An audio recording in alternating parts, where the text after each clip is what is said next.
Hello everyone, আসসালামু আলাইকুম। সবাইকে কেমন আছেন সবাই? লাস্ট ল্যাবে আমরা অ্যারে অফ অবজেক্টস দেখেছিলাম এবং স্ট্রিং দেখেছিলাম। আজকে আমরা জাভার খুবই ইম্পর্ট্যান্ট কিছু টপিকস দেখব। তার মধ্যে প্রথম টপিকসটা হচ্ছে ডাইনামিক মেথড ডিসপ্যাচ। এই ডাইনামিক মেথড ডিসপ্যাচ বোঝার জন্য আপনাদেরকে একটা জিনিস খুব ভালো মতন বুঝতে হবে, সেটা হচ্ছে casting. Sorry for my hand writing. যাই হোক, কাস্টিং হচ্ছে দুই ধরনের। একটা হচ্ছে আপকাস্টিং,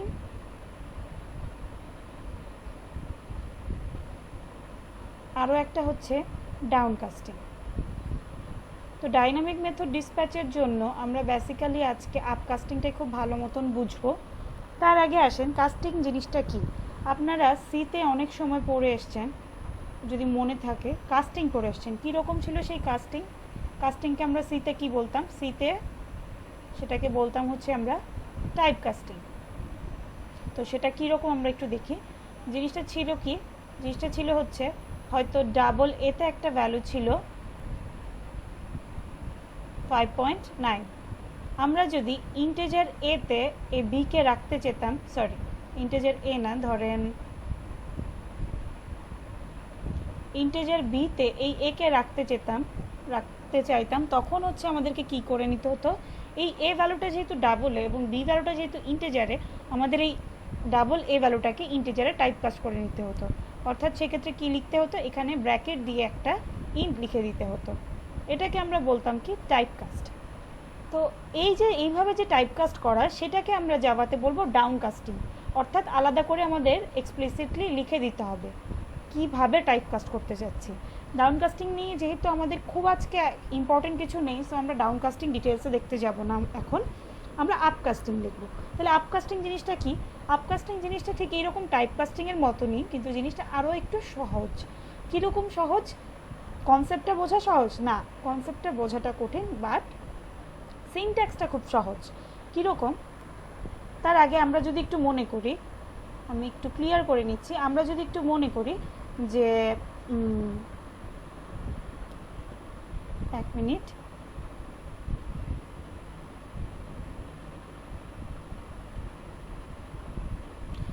তার আগে আমরা যদি একটু মনে করি যে আমরা যেরকম ভ্যারিয়েবলের ডাটা টাইপকে টাইপকাস্ট করতে পারি, তেমনি অবজেক্টকেও টাইপকাস্ট করা যায়। আপনাদের একটা অনলাইন ছিল ট্রায়াঙ্গেলের উপরে, যদি কারো মনে থাকে, সেই ট্রায়াঙ্গেলের ক্ষেত্রে আমরা অলরেডি কেউ টাইপকাস্ট করে ফেলছি। হয়তো অনেকে না বুঝেই করেছি, কেউ বুঝে করেছি। আমরা আজকে সেই জিনিসটার আইডিয়া একটু ক্লিয়ার করব। অবজেক্টের ক্ষেত্রে আমরা দুই ধরনের অবজেক্ট পাই। যে কোনো জাভার অবজেক্টের ক্ষেত্রে আমরা অবজেক্ট কয় ধরনের পাই যদি একটু মনে করেন, একটু লিখি। দুই ধরনের অবজেক্ট পাই জাভাতে। কি ধরনের? একটা কি অবজেক্ট, একটা হচ্ছে প্যারেন্ট অবজেক্ট। আরেকটা কি অবজেক্ট? আরেকটা অবজেক্ট ছিল হচ্ছে আমাদের, সরি, আরেকটা হচ্ছে চাইল্ড অবজেক্ট। এখন টাইপকাস্ট বলতে আসলে বোঝায় এক টাইপের অবজেক্টকে অন্য টাইপের অবজেক্টে রেফার করা। কীরকম? এক্সাম্পল দেখলে আরও একটা ক্লিয়ার হয়ে যাবে। যেহেতু আমি আগেই আপনাদেরকে বলে ফেলেছি অবজেক্টের টাইপকাস্টিং দুই রকম, একটা হচ্ছে আপকাস্টিং, একটা ডাউনকাস্টিং। আমরা দেখব হচ্ছে আপকাস্টিং। এবং আপকাস্টিং হচ্ছে ইমপ্লিসিট ধরনের, অর্থাৎ এখানে এই আপকাস্টিংয়ে আমাদের আলাদা করে বলে দেওয়ার মতো কিছু থাকবে না। আমরা এক্সাম্পল দেখলে আরও একটু ক্লিয়ার হবে। এখন আসেন তাহলে আপকাস্টিং মানে কি? আসেন, আপকাস্টিং মানে হচ্ছে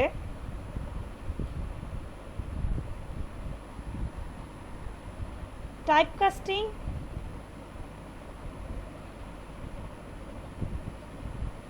of a child object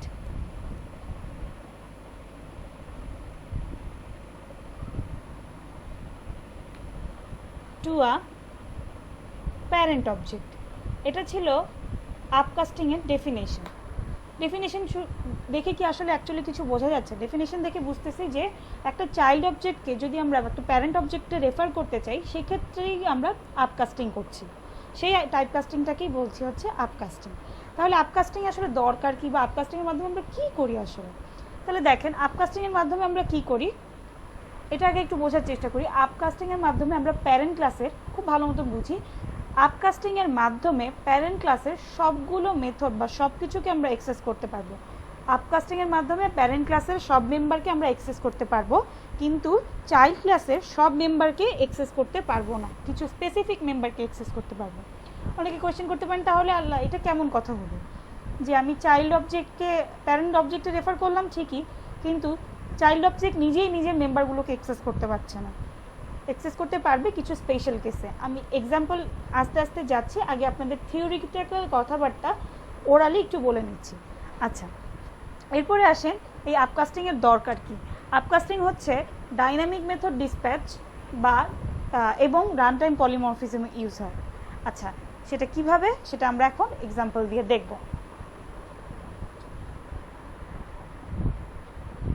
আমি নেটবিংসে একটা নতুন ফাইল ওপেন করছি।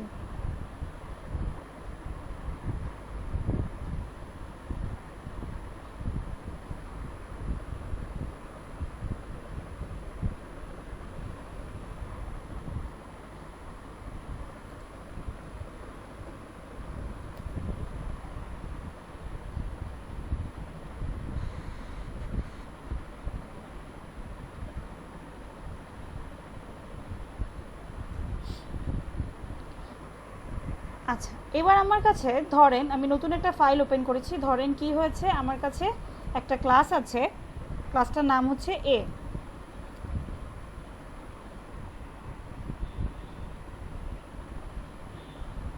সেখানে আমি একটা ভয়েড মেথড রাখছি,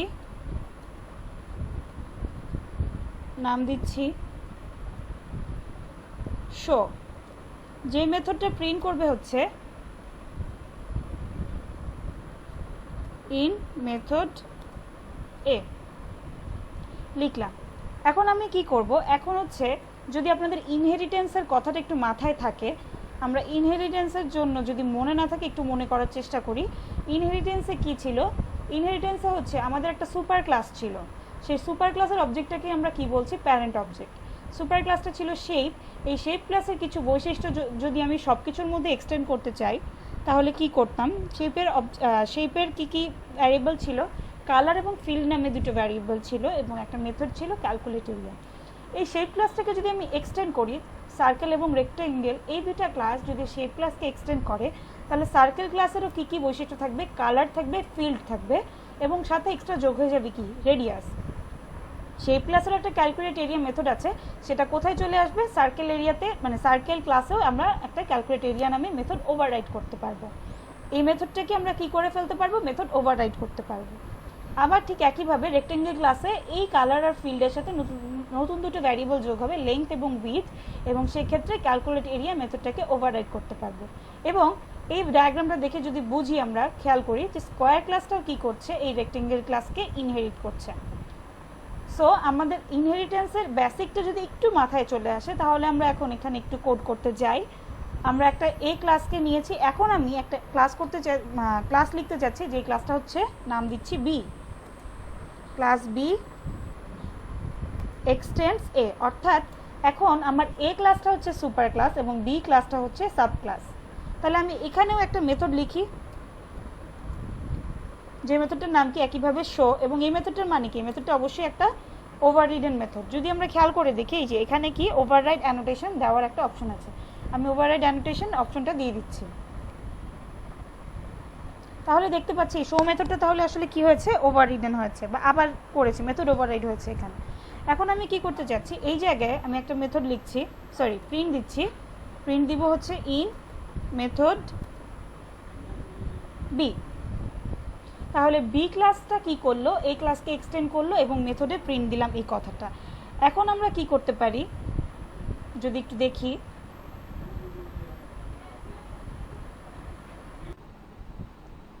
সো আমরা যদি একটু খেয়াল করি, আবার আমরা কি করেছি, আমরা হচ্ছে এ একটা ক্লাস ডিক্লেয়ার করেছি এবং সেটার মধ্যে কি করেছি, একটা জাস্ট শো মেথড রেখেছি, যেটা কি করছে, প্রিন্ট করছে ইন মেথড এ, এবং বি একটা ক্লাস যেটা আমরা ডিক্লেয়ার করেছি, সেই ক্লাসটা হচ্ছে এ ক্লাসকে এক্সটেন্ড করেছে এবং সেটা শো মেথডকে ওভাররাইড করেছে, যেটা প্রিন্ট করছে বি।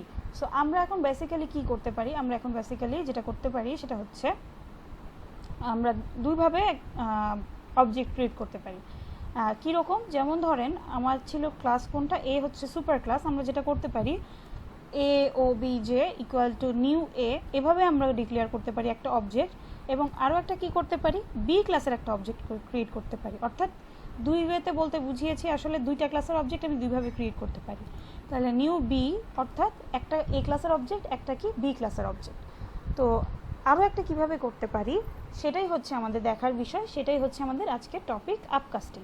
জিনিসটাকে যেভাবে করতে পারি, এখানে আমরা কি করছি দেখেন, এখানে আমার রেফারেন্স ভেরিয়েবল যেই ক্লাসের, অর্থাৎ এই এ ও বি যে এটা কি রেফারেন্স ভেরিয়েবল যেই ক্লাসের, অবজেক্ট ভেরিয়েবলও কি হচ্ছে সেই ক্লাসের।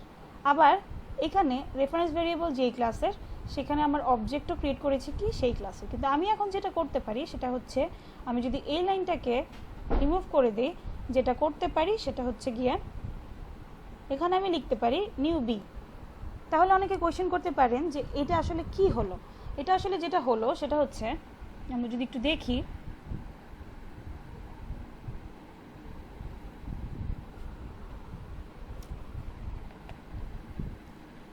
এটা হচ্ছে কি, আচ্ছা আমি কালারটা একটু চেঞ্জ করি।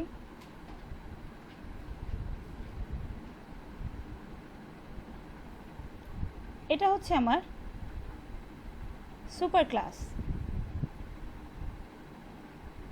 বা প্যারেন্ট ক্লাস, এবং এটা কি হচ্ছে, এটা হচ্ছে আমার সাব ক্লাস বা চাইল্ড ক্লাস।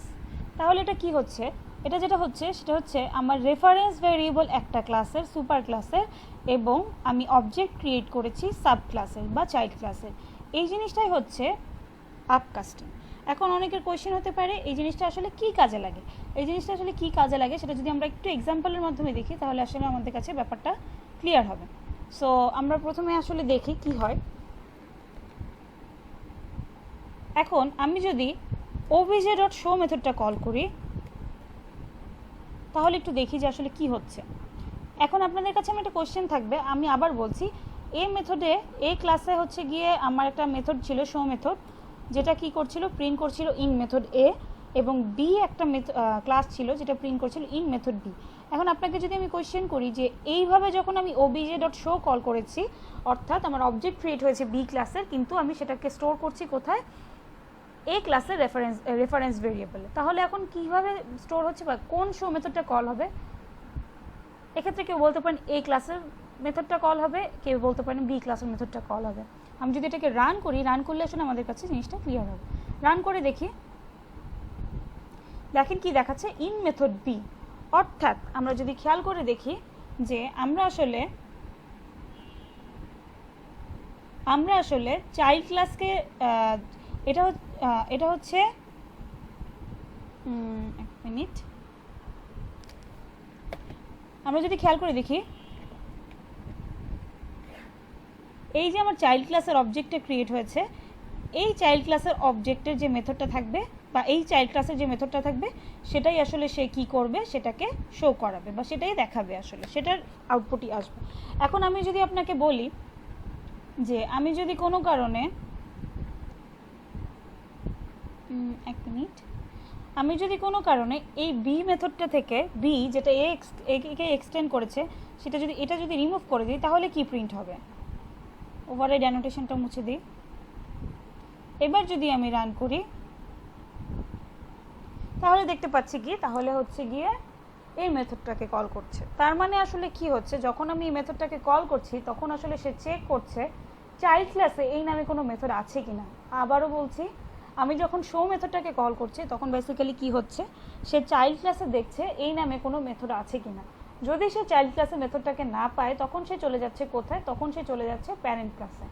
আবারও বলছি, যখন আমি যে কোনো একটা মেথডকে কল করছি তখন সে আসলে কোথায় যাচ্ছে, চাইল্ড ক্লাসে চেক করতে যাচ্ছে এই নামে কোনো মেথড আছে কিনা। যদি চাইল্ড ক্লাসে এই নামে কোনো মেথড না থাকে তখন সে সুপার ক্লাসের মেথডটাকে কল করবে। সো এখন আপনাদের কাছে আমার আরও একটা জিনিস যেটা থাকবে, তার আগে আমি মেথডটাকে আবার লিখে ফেললাম। এবার আরেকটা ক্লাস ডিক্লেয়ার করি, যেটা কি করবে, ক্লাস সি নামে আরেকটা ক্লাসকে ডিক্লেয়ার করলাম, যেটাও কি করছে, বি কে ধরেন এক্সটেন্ড করছে। তার মানে হায়ারার্কিটা কীরকম, ফার্স্টে হচ্ছে এ ক্লাস, এ কে এক্সটেন্ড করেছে বি, আবার বি কে এক্সটেন্ড করেছে সি, তার মানে এই ক্লাসের প্রপার্টিজ আসলে সি ক্লাসের কাছে আছে। সো এখন আমি এখানেও কি করব, এই শো মেথডটাকে লিখব।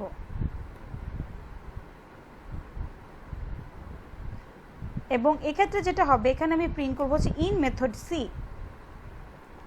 এবার যদি আমি ওবিজে ডট শো লিখলাম, এবার আমি যেটা করতে চাচ্ছি, এই ওবিজে রেফারেন্স ভ্যারিয়েবলে এখন আমি কি করতে চাচ্ছি, সি ক্লাসের অবজেক্টকে স্টোর করব। আরেকবার বলি কি করছি, এই যে আমার ওবিজে ভ্যারিয়েবলটা, এই যে আমার ওবিজে ভ্যারিয়েবল,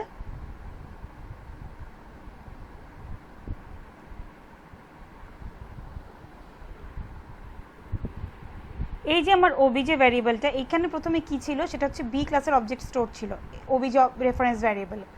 এরপরে আমি কি করলাম, একটা শো মেথড কল করেছি ওবিজে দিয়ে।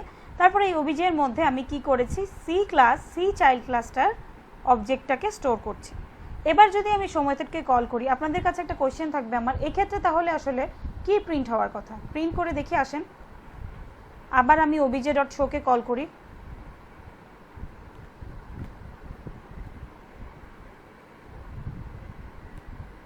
এবার যদি আমি রান করি, দেখতেই পাচ্ছেন প্রথমে এসেছে ইন মেথড বি, তারপরে আসছে ইন মেথড সি। তার মানে কি, আপনি একটা রেফারেন্স ভ্যারিয়েবল দিয়ে কয়েকটা ক্লাসের অবজেক্টকে আসলে পরপর কল করতে পারছেন। এখন আমরা পড়েছি, আসলে প্রথমে বলেছিলাম যে রান টাইম পলিমরফিজমের এখানে একটা ব্যাপার আছে। দেখেন, একটাই মেথডকে আমি অনেকবার কল করছি, ওভাররাইডেন মেথডকে, তাহলে আসলে আমাদের আপকাস্টিংয়ের সুবিধাটা কি, আপকাস্টিং আসলে নির্ধারণ করে দিবে, আপনি রান টাইমে নির্ধারণ করবে, এই কারণে এটাকে বলা হয় পলিমরফিজম। কারণ আপনি একই মেথডকে অনেকভাবে ইউজ করছেন এবং একই মেথড ওভাররাইড করছেন। তো মেথড ওভাররাইডিংয়ের ক্ষেত্রে আপকাস্টিং ইউজ হয়, এবং এই আপকাস্টিংয়ে বেসিক্যালি রান টাইম পলিমরফিজমে বেশি ইউজ হয়। তাহলে এটাকে রান টাইম পলিমরফিজম কেন বলা হয়, কারণ সে রান টাইমে ঠিক করে আসলে সে কোন ক্লাসের, আবার বলছি, সে রান টাইমে ঠিক করে সে কোন ক্লাসের শো মেথডটাকে কল করছে, এই জন্য এটাকে বলা হয় হচ্ছে রান টাইম পলিমরফিজম। আবারও বলছি, রান টাইমে সে ঠিক করে, যেমন এখানে 34 নম্বর লাইনে সে ঠিক করেছিল যে বি ক্লাসের শো মেথডকে কল করতে হবে, তেমনিভাবে আবার রান টাইমে 36 নম্বর লাইনে সে ঠিক করেছিল যে আসলে সি ক্লাসের মেথডটাকে কল করতে হবে, এই কারণে এটাকে রান টাইম পলিমরফিজম বলা হয়। এখন যদি আমরা একটা এক্সাম্পল দেখি আর একটা, তাহলে মনে হয় আপনাদের কাছে আরও বেশি ক্লিয়ার হয়ে যাবে। কীরকম এক্সাম্পল আসেন, ধরেন আমার কাছে কি আছে, একটা শেপ টেস্ট নামে একটা মেথড আছে, যেমন আপনাদের স্লাইডে যেই হায়ারার্কিটা আছে সেটা দিয়েই করছি। শেপ ক্লাসে কী কী আছে, কালার আছে, ফিল্ড আছে, ক্যালকুলেট এরিয়া নামে একটা মেথড আছে। শেপ ক্লাসকে এক্সটেন্ড করেছে কে, সার্কেল এবং রেক্টেঙ্গেল। আমরা সার্কেলটা দিয়ে আপাতত দেখি, পরেরটুকুতে পরে যাচ্ছি।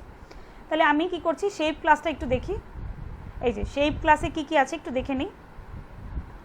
শেপ ক্লাসে এই যে প্রাইভেট দুটো ভ্যারিয়েবল আছে, একটা কালার, একটা ফিল্ড, একটা কনস্ট্রাক্টর আছে, একটা মেথড আছে ক্যালকুলেট এরিয়া, সাথে আর কি আছে, একটা কনস্ট্রাক্টর আছে শেপ কনস্ট্রাক্টর, যেটা কোনো প্যারামিটার নিচ্ছে না, প্যারামিটারাইজড কনস্ট্রাক্টর আছে, এখানে কিছু গেট মেথড, সেট মেথড আছে, এখানে একটা ইজ ফিল্ড নামে একটা মেথড আছে, আর একটা মেথড আছে। সো বেসিক্যালি কিছু মেথড আছে, গেটার মেথড আছে, সেটার মেথড আছে। আমাদের মেইন কনসার্ন হচ্ছে আপাতত এইটা। আমরা যদি একটু খেয়াল করে দেখি, শেপ ক্লাসে যখন ক্যালকুলেট এরিয়া মেথডটাকে আমরা কল করব, তখন আসলে কত ভ্যালু আসা উচিত, খেয়াল করে দেখি 1 ভ্যালু আসা উচিত। মাথায় রাখলাম, শেপ ক্লাসে ক্যালকুলেট এরিয়া একটা মেথড আছে, যেখানে কি করবে, সে রিটার্ন করবে কত, 1। এবার সার্কেল ক্লাসে যাই, সার্কেল ক্লাসটায় কি কি আছে, সার্কেল ক্লাসটা কাকে এক্সটেন্ড করছে, শেপকে এক্সটেন্ড করছে, তার মানে শেপের ক্যালকুলেট এরিয়া মেথডটাকে ওভাররাইড করছে। আরেকবার একটু দেখি, শেপের এই ক্যালকুলেট এরিয়া মেথডটাকে, এই যে এই মেথডটাকে ওভাররাইড করছে। সো আমরা যদি সার্কেল ক্লাসে যাই, তাহলে দেখব কনস্ট্রাক্টর আছে, একটা ভ্যারিয়েবল আছে, এবং এটাও কনস্ট্রাক্টর, এখানেও কনস্ট্রাক্টরের বিভিন্ন টাইপ আছে, এবং যদি দেখি কিছু গেটার মেথড আছে, সেটার মেথড আছে। আমাদের মেইন কনসার্ন হচ্ছে আপাতত এই মেথডটা। দেখতেই পাচ্ছেন যে এটা আসলে কি, ক্যালকুলেট এরিয়া মেথডটা আসলে ওভাররাইড করা। এখানে আমাকে নোটিফিকেশন দিচ্ছে অ্যাড ওভাররাইড অ্যানোটেশন, মানে দেখে যেন বোঝা যায় এটা আসলে ওভাররিডেন মেথড। সো আমরা একটু খেয়াল করে দেখি, শেপ ক্লাস থেকে যদি আমি ক্যালকুলেট এরিয়াকে কল করি, তাহলে আমার কি আসা উচিত, অ্যান্সার 1।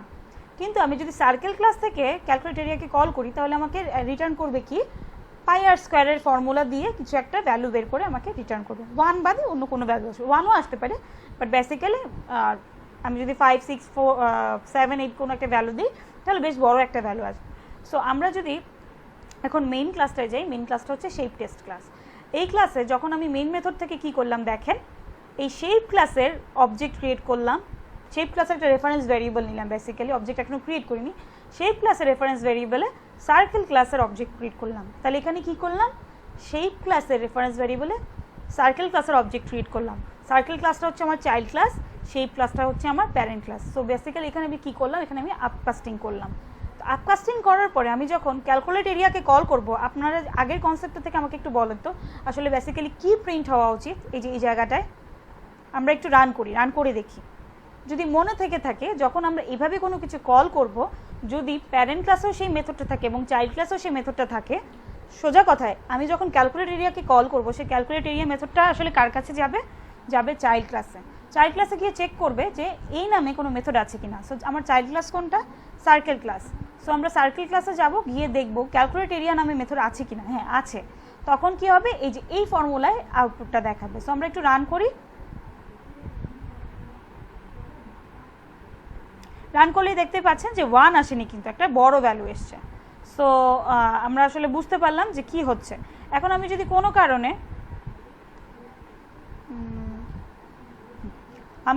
কারণে কি করলাম, এই সার্কেলের যে মেথডটা এটাকে আমি কি করলাম, রিমুভ করে দিলাম। এবার যদি আমি রিমুভ করে দিই তাহলে আসলে কে রান হবে বলতে পারবেন?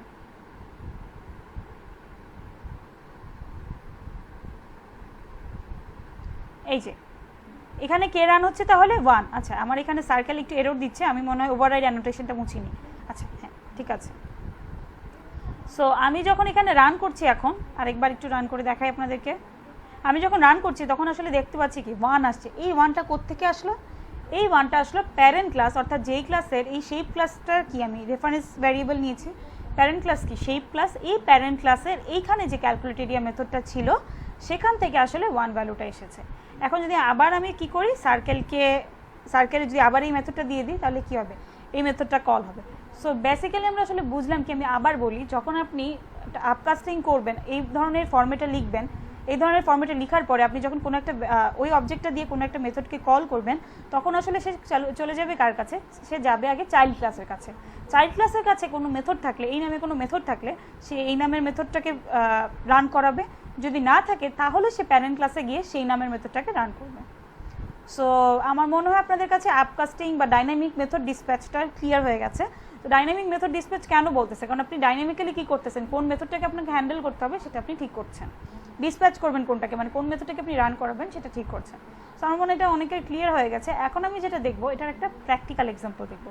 কীরকম দেখতেই পাচ্ছেন যে এখানে আমি কী করেছি, একটা ইনপুট নিয়েছি। কিসের ইনপুট নিয়েছি, কল এরিয়া নামের একটা ফাংশনকে একটা কোনো কিছু ইনপুট পাঠিয়েছি। আচ্ছা আগে কল এরিয়া ফাংশনটা বুঝি। একটা ফাংশন লিখেছি, বা সরি একটা মেথড লিখেছি, পাবলিক স্ট্যাটিক লিখেছি। কেন পাবলিক লিখেছি, যেন অ্যাক্সেস করা যায়। স্ট্যাটিক লিখেছি যেন মেইন ক্লাস থেকে অবজেক্ট ক্রিয়েট করা ছাড়াই সেটাকে রান করানো যায়। আপনাদের যদি খেয়াল থাকে যে স্ট্যাটিক আমরা কেন লিখি, যেন অবজেক্ট ক্রিয়েট করা ছাড়াই সেই মেথডকে রান করানো যায়। তো ভয়েড নিয়েছি, কোনো রিটার্ন টাইপ নেই। প্যারামিটার হিসেবে কি দিয়েছি একটু খেয়াল করেন মনোযোগ দিয়ে। প্যারামিটার হিসেবে আসলে আমি শেপ ক্লাসের একটা রেফারেন্স ভেরিয়েবল পাঠিয়েছি। এটা কিন্তু অবজেক্ট এখনও ক্রিয়েট করিনি, আমি বলছি যে কোনো একটা ভ্যারিয়েবলটার নাম কি, SHP-OBJ, মানে কি শেপ অবজেক্ট। সেটা কোন টাইপের, শেপ ক্লাসের টাইপের, অর্থাৎ এই ক্লাসের একটা রেফারেন্স ভেরিয়েবল। এবং সাথে প্যারামিটার হিসেবে কাকে পাঠাচ্ছি, স্ট্রিং টাইপ পাঠাচ্ছি। টাইপটা কি, টাইপ জাস্ট একটা ভ্যারিয়েবলের নাম, এখানে চাইলে আপনি আপনার নামও দিতে পারেন। একটা স্ট্রিং টাইপের ভ্যারিয়েবল পাঠাচ্ছি। এই স্ট্রিং টাইপের ভ্যারিয়েবলের ইনপুটটাই আমি আসলে কোথায় নিচ্ছিলাম, আমি আমার কনসোলে ইনপুট নিচ্ছিলাম, অর্থাৎ একটা ইনপুট দিয়ে কোনো একটা কিছু চেক করব। সো বেসিক্যালি আমি একটা ইনপুট নিয়েছি স্ট্রিং, সেই ইনপুটটাকে এবং শেপ ক্লাসের একটা রেফারেন্স ভ্যারিয়েবলকে অবজেক্ট হিসেবে পাঠিয়ে দিচ্ছি। এখন আসেন এই শেপ ক্লাসে শেপ অবজেক্টটা কোড থেকে আসছে, আমি যদি একটু আপনাদেরকে এখানে একটু এঁকে দেখাই।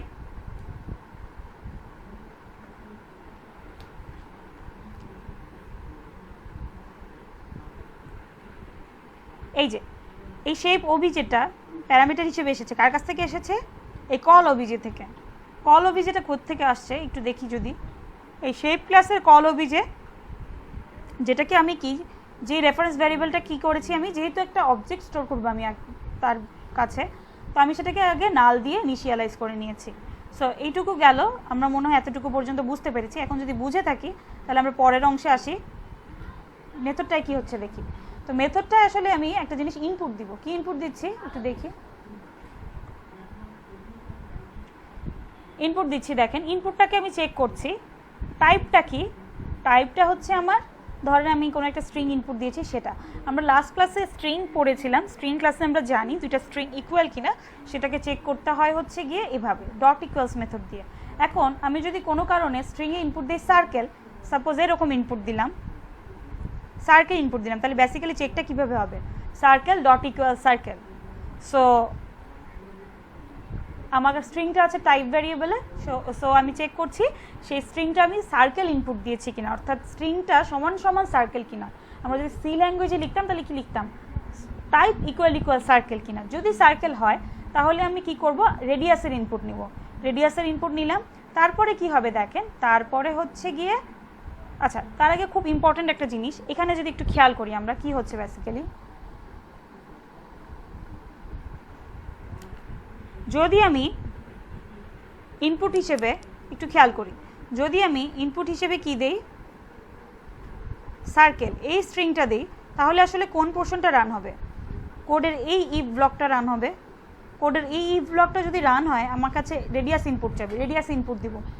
রেডিয়াস ইনপুট দেওয়ার পরে কী হবে খেয়াল করে দেখেন, এই এসএইচপি ওবিজে এটা কি ছিল, এটা ছিল হচ্ছে আমার শেপ ক্লাসের রেফারেন্স ভেরিয়েবল। এই রেফারেন্স ভেরিয়েবলে কি স্টোর হচ্ছে দেখেন, সার্কেল ক্লাসের একটা অবজেক্ট ক্রিয়েট করে সেটা স্টোর হচ্ছে। সো আমি যখন এরপরে ক্যালকুলেট এরিয়াকে কল করব, আমি আগেই বলেছি এই ওভাররিডের মেথড ফার্স্টে কার কাছে যাবে, চাইল্ডের কাছে যাবে। এই ক্ষেত্রে আপকাস্টিং যখন করেছি তখন আসলে চাইল্ড ক্লাসটা কে, সার্কেল ক্লাস। সো সার্কেল ক্লাসের ক্যালকুলেট এরিয়া মেথডটা কল হবে, তারপরে প্রিন্ট হবে সেটা। যদি ক্লিয়ার না হয়ে থাকে আমরা পরেরটাতে যাই, পরেরটা আরও ক্লিয়ার করে দিব আপনাদেরকে। পরেরটা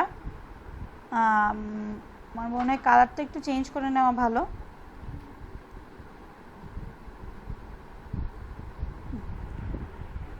এখন ধরেন আমি কোনো কারণে রেক্ট্যাঙ্গেল ইনপুট দিলাম, রেক্ট্যাঙ্গেল ইনপুট দিলে বেসিক্যালি কোন ব্লকটা কাজ করবে, কাজ করবে হচ্ছে এই এলসিফের ব্লকটা।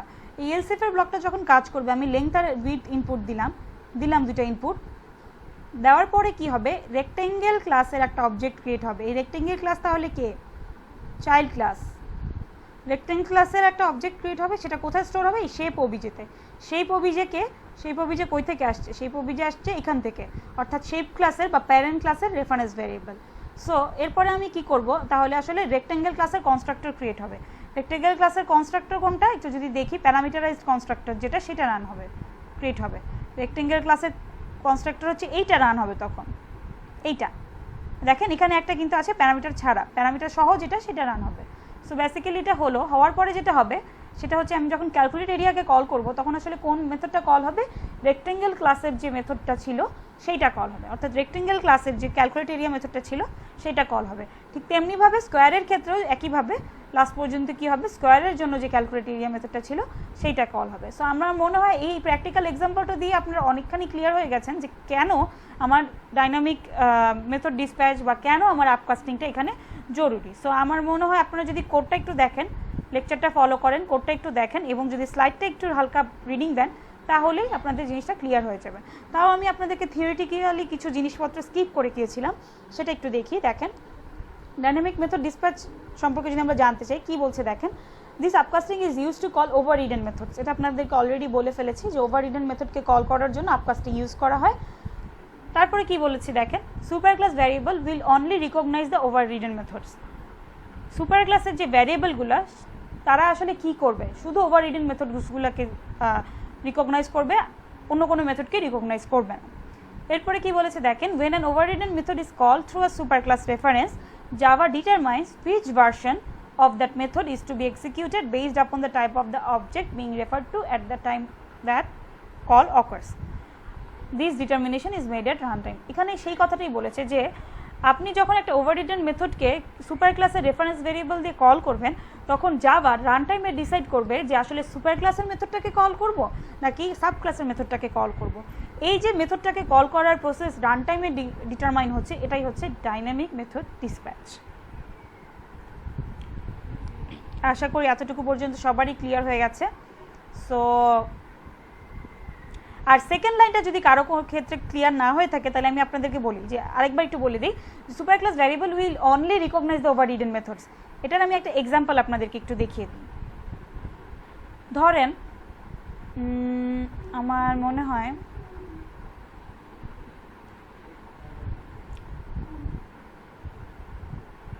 ধরেন আমি কি করছিলাম, বি ক্লাসকে এক্সটেন্ড করিয়েছিলাম এ ক্লাসকে দিয়ে। প্রথম এক্সাম্পলে ফেরত যাচ্ছি আবার, এক্সট্রিমলি সরি, আমি এটা আপনাদেরকে একটু দেখাতে একটু খেয়াল ছিল না, এখন দেখিয়ে দিচ্ছি। ধরেন বি ক্লাসটা কি করেছিল, এ ক্লাসকে এক্সটেন্ড করেছিল। এ ক্লাসে কি ছিল, ইন মেথড এটা প্রিন্ট করছিল। এখন আমি যেটা করছি সেটা হচ্ছে এই বি ক্লাসে অর্থাৎ চাইল্ড ক্লাসে, আবার বলি বি ক্লাসটা হচ্ছে চাইল্ড ক্লাস, বি ক্লাসে কি করছি, আরেকটা মেথড লিখছি, পাবলিক ভয়েড প্রিন্ট নামে একটা মেথড লিখলাম, যে মেথডটা কি করবে, জাস্ট একটা প্রিন্ট করবে। তো প্রিন্টে কি লিখবো, প্রিন্টে লিখে দিলাম হ্যালো। এখন আমি যদি এই রেফারেন্স ভ্যারিয়েবলে কি করেছি দেখেন, আমি এই সবগুলো লাইন বাদ দিয়ে দিচ্ছি। এ ক্লাসের রেফারেন্স ভ্যারিয়েবল ছিল এ ওবিজে, সেটার মধ্যে বি ক্লাসের অবজেক্ট ক্রিয়েট করেছিলাম। এখন অবজেক্টটা এই ওবিজে কিন্তু আসলে কি বি ক্লাসে ক্রিয়েট করা অবজেক্ট, কিন্তু আপনি যদি এভাবে রান করেন, লিখেন যে ওবিজে ডট প্রিন্ট, দেখেন এরর দিচ্ছে। এই যে দেখেন কি এরর দিচ্ছে, আমরা যদি এররটা একটু পড়ি, দেখেন ভ্যারিয়েবল ওবিজে অফ টাইপ এ, অর্থাৎ ওবিজেটা হচ্ছে বি ক্লাসের অবজেক্ট, চাইল্ড ক্লাসের অবজেক্ট, কিন্তু এ টাইপের অবজেক্ট, অর্থাৎ সে এই ওভাররিডেন মেথডগুলো ছাড়া আর কাউকে চিনবে না। ঠিক এই কথাটাই বলেছে সেকেন্ড পয়েন্টে, যে the super class variable will only recognise the overridden methods. Super class ভ্যারিয়েবলটা কোনটা, সুপার ক্লাস ভ্যারিয়েবল হচ্ছে আমার সুপার ক্লাস ভ্যারিয়েবল কোনটা, সুপার ক্লাস ভ্যারিয়েবল হচ্ছে আমার এই ভ্যারিয়েবলটা এ ওবিজে, অর্থাৎ এটা সুপার ক্লাস ভ্যারিয়েবল।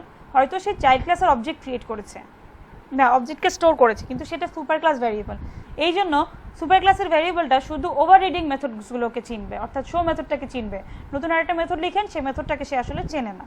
তাহলে এইটা আমাদের জন্য খুবই ইম্পর্টেন্ট একটা পয়েন্ট। আশা করি আপনারা সবাই এই এক্সাম্পলটা দেখে বুঝতে পেরেছেন। সো বেসিক্যালি এই স্লাইডে খুব একটা কিছু নেই, এরপরে আসলে আমি আপনাদেরকে যে কোডটা দেখেছি সেই কোডটাই আছে, এরপরে আছে অ্যাবস্ট্রাক্ট ক্লাস। তো আমি এই ভিডিওতে আপনাদের অনেকটুকু সময় নিয়ে নিয়েছি ডাইনামিক মেথড ডিসপ্যাচে, কিন্তু আমার কাছে মনে হয়েছে এই জিনিসটা আপনাদের আসলে অনেকের ক্ষেত্রেই ক্লিয়ার হয় না। তো আমার কাছে মনে হয়েছে এই জিনিসটা আপনাদের জন্য ক্লিয়ার করা জরুরি। সো এতটুকু সময় নিয়ে আমি এই জিনিসটা করেছি, আশা করি আপনারা ভিডিওটা দেখবেন। সো আমরা নেক্সট ভিডিওতে অ্যাবস্ট্রাক্ট ক্লাস এবং ইন্টারফেস নিয়ে পড়ার চেষ্টা করব। আপাতত এতটুকুই, থ্যাংক ইউ।